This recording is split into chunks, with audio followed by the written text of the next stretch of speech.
And thankful to have Meenakshi Ahamed with us. Thank you for coming back again. Lovely to have you. You were excellent yesterday. We got great feedback. Thank you, Meenakshi. And before even asking a question, let me congratulate you on your book, A Matter of Trust, from India and the US, from Truman to Trump. I've read bits of it. It's outstanding. And it's due to come out on the December 15th or something, right? Yes. You worked hard for once in your life. It took 8 years of First research. 8 years, yeah. So just based on all that research, tell us what this election is telling us about America. What can we learn? Well, if I may quote something that James Carville said, he was Clinton's campaign manager.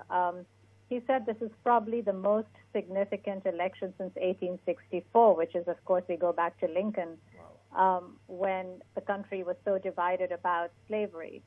I think it tells us that what the nation is doing is it's searching for an identity. There are two political scientists who did a study, Matthew McWilliams and Larry Bartels, and they discovered that surprisingly 15% of Americans would be willing to give up, would be willing to accept a certain amount of authoritarianism if it meant preserving their form of America. And another 23% would be willing to give up something just a little below that, a little bit less than authoritarianism, to preserve their idea of America. Now that amounts to a fairly significant number. So that tells you something. And what was their idea of America? Yes, their idea of, a culturally white-dominated, the America that they knew. Yeah. So right. This really is a battle for, in a sense, the soul of the nation and what how they view their country. Is it a multicultural country, or is it going to be the country of the old America? And so I think that is why you're seeing such a high turnout. Now, what's remarkable about this turnout, and as we're seeing today, it's a confusing election, because there's no outcome, and no one was expecting Trump to do, at least the Democrats weren't expecting Trump to do so well with such a strong turnout, early turnout. It tells you that there were a lot of people who were going to vote Republican that actually weren't going to admit that they were going to vote Republican. So Right.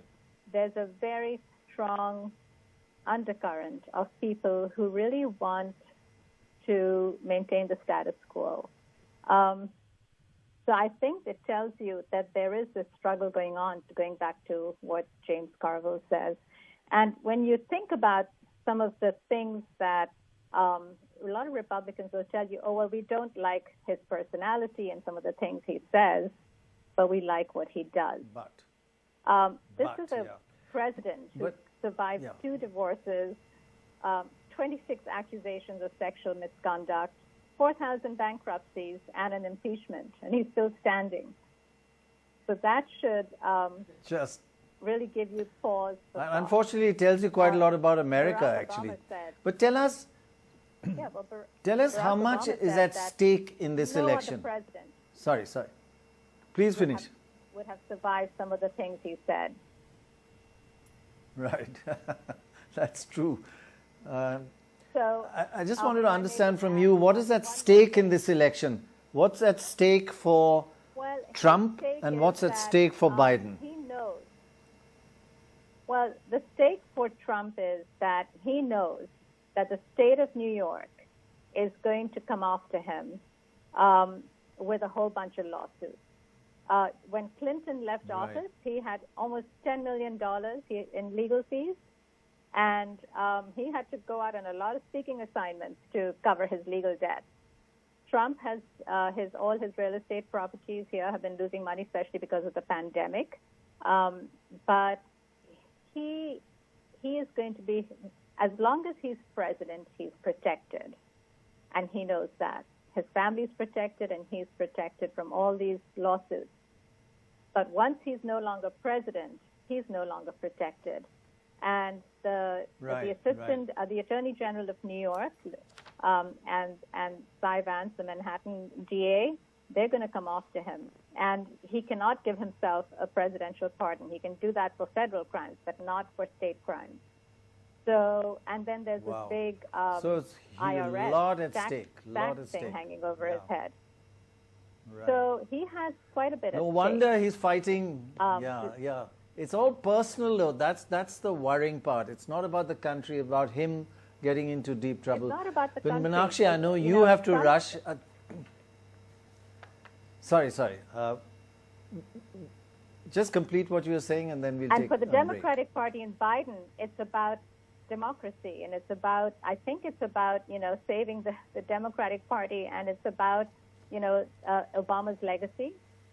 So, healthcare, saving healthcare, and I think it's all very those much things. So, just very, very interesting. Yeah, great. Thank you very much for joining us, and I think it's time you got back to doing the world this week, like you used to do with us with NDTV many years ago, and you're even better now. Our training has worked, I think. Okay, God bless you, and thank you very much. I give you all the credit for knowing. You and Radhika trained. Okay, gosh. Okay, thank you very much indeed, and see you again.